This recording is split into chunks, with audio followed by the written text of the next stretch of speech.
လေဒီနေ့ကျမဟိုဥစားမှာအမတယောက် share တဲ့ဟာလေးကိုဖတ်ရတယ်ပေါ့နော်အမတယောက် share တဲ့ဟာလေးကိုဖတ်ရတဲ့ခါကျတော့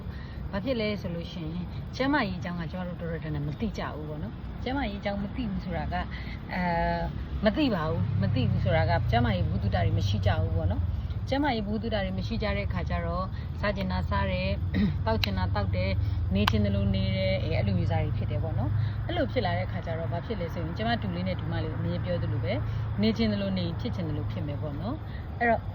ဘာဖြစ်လဲဆိုတော့အစားအသောက်ကိုကောင်းတယ်လို့ထင်တဲ့ဟာကိုစားတယ်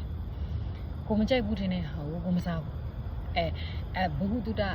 မရှိတာလည်းပါတယ်နောက်ပြီးတော့တချို့ကျတော့မတက်နိုင်တာနေတာလည်းပါတယ်ပေါ့နော်ဒါပေမဲ့အဲ့လိုပြန်ပြောတော့ပြန်ကြည့်ကြတဲ့အခါမှာဆိုလို့ရှိရင်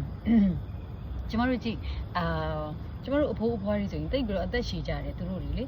သူတို့တွေဘာဖြစ်လို့အသက်အရှည်ကြလဲဆိုတော့သူတို့တိုးတွေတောင်နေထဲမှာပဲနေတယ်ဟိုတဘာဝအသစ်ဖူးတွေပဲစားတယ်ပြီးတော့သူတို့ယောဂဗျာကင်းရှင်းတယ်ကျမတို့တွေကြတော့ဘာဖြစ်လဲဆိုရင်အခုဆိုလို့ရှိရင်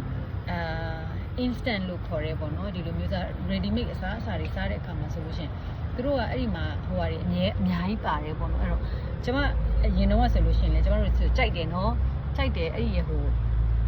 တာရှိကန်တဲ့ဟာတွေထည့်ထားတဲ့ဟာတွေပေါ့နော်အဲ့လိုအာလူးကြော်လေအဲ့လိုဟိုဘူးရှိရှိလေးနဲ့အာလူးကြော်တွေကြိုက်တယ်နောက်ပြီးတော့ဟိုစားလေးခောက်ဆွဲကြောက်ထုတ်တွေကြိုက်တယ်အဲ့ဒါတွေစားတယ်ပေါ့နော်ဒါပေမဲ့ဒါတွေကကျမ်းမာရေးနဲ့မငြင်းညစ်ဘူးဆိုတာသိလာတဲ့အခါမှာဆိုလို့ရှိရင်ကိုနည်းနည်းရှောင်လာတယ်ပေါ့နော်အဲ့တော့အဲ့ဒီအမ share ထားတဲ့ဟာလေးကိုကျွန်မပြန်ပြီးတော့ပြချင်တယ်ပေါ့နော်တော့ဘာပြောလဲဆိုလို့ရှိရင်ပေါ့နော်ကိုအလေးချိန်ကိုထိန်းပါတဲ့ကိုအလေးချိန်ကိုထိန်းပါဆိုတော့ဥပမာအရက်9ပြီရှိရမယ်လူတစ်ယောက်က50 kg ပဲရှိရမယ်ဆိုလို့ရှိရင်အဲ့ဒီ kg တက်ကျော်သွားရင်သူက overweight ဖြစ်သွားတယ်ပေါ့နော်အဲ့ဒါတစ်ခုရှိတယ်နောက်တစ်ခုကျတော့တဲ့အဲ့ဒါကတော့အမြဲပဲပေါ့နော်ဒါကသူက basic ပဲပေါ့နော်ရေမြများတောက်ပါအဲ့ဒါအမြဲကြဘူးတဲ့ဒါပေမဲ့မတောက်ဖြစ်တာပဲရှိတယ်ပေါ့ရေမြများတောက်ပါဆိုတာကရေမြများတောက်တဲ့အခါမှာရေထဲမှာအဲ့ဒီကိုသွားတဲ့စီးထဲမှာယောဂပိုးတွေပါသွားမယ်မကောင်းတဲ့အရာတွေပါသွားမယ်ဒါပေမဲ့အခုနောက်ပိုင်းကျတော့ဘာဖြစ်လာလဲဆိုရေအစားကိုကလက်ဖက်ရည်တွေတောက်တယ်ကော်ဖီတွေတောက်တယ်ကျွန်မဆိုကော်ဖီနှစ်ခွက်သုံးခွက်ကြပြီ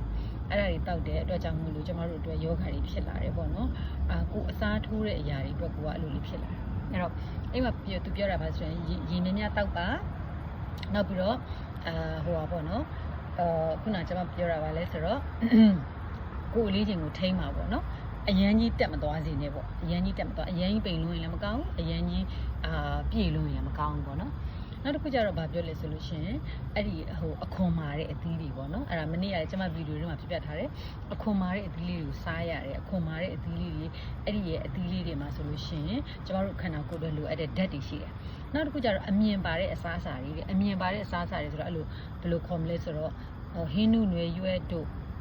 ဒန်တလွန်သီးတို့နောက်ပြီးတော့အဲ့လိုဂျုံနဲ့ပတ်သက်တဲ့ဟာတွေပေါ့နော်အဲ့ဒါကြီးကြတော့တဲ့နော်ကျမတို့ရဲ့ခန္ဓာကိုယ်ဟိုဟာကိုထိန်းပြီးတယ်ပေါ့နော်အဲ့ဒီအတွက်ကြောင့်မလို့အမြင်တက်ပါတဲ့အစားအစာတွေကိုစားရမယ်တဲ့နောက်တစ်ခုကအိတ်ချိန်မှန်ပါစေတဲ့အိတ်ချိန်မှန်ပါစေဆိုတာလေလူတစ်ယောက်ရဲ့အိတ်ချိန်က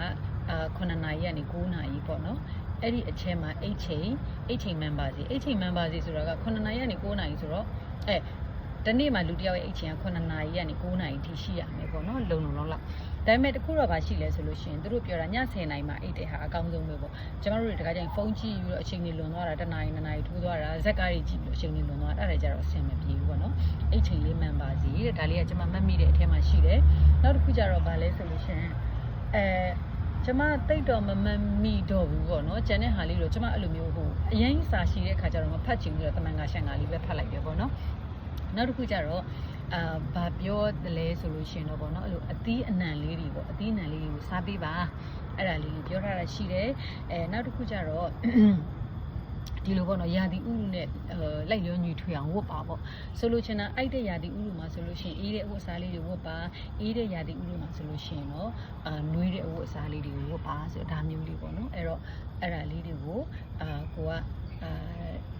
ထိမ့်သိမ့်မှုအရေးကြီးတယ်နောက်ပြီးတော့ကျွန်တော်တို့ခန္ဓာကိုယ်ကဆိုလို့ရှိရင်များသောအားဖြင့်ပူတယ်ပေါ့နော်ဒီအထဲမှာဥပမာဆိုလို့ရှိရင်ကြက်တွေဝက်တွေဆိုလို့ရှိရင်လည်းသူတို့တခါတည်းရင်ဘတ်ကိုခွဲကြည့်လိုက်ပူနေမှာဆိုတော့ပူတဲ့အခါမှာဆိုလို့ရှိရင်ကျွန်တော်တို့ထမင်းတွေပါစားတဲ့အခါမှာဆိုရင်တက်နိုင်ရင်တော့ပေါ့နော်ကိုကအဲ့လိုဝက်စီတွေပါစားတယ်စီတွေပါစားတယ်ဆိုရင်ကိုက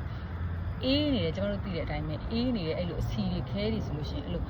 အေးတွေတောက်လိုက်တဲ့အခါမှာဆိုရင် तू ကတိတ်ပြီးတော့ရှော့ရှော့ချူချူမဆင်းနေဘူးကွာကျမတို့အိမ်မှာဇလုံးတွေပါတွေဆင်းရင်တော့မှရေနွေးလေးနဲ့စီးရတယ်အဲ့တော့တက်နိုင်နေဆိုလို့ရှိရင်ထမင်းစားတဲ့အခါမှာဆိုလို့ရှိရင်ရေနွေးနွေးလေးတောက်ပေးပါနော်အဲ့လိုမျိုးစားလေးပေါ့ဒါတွေက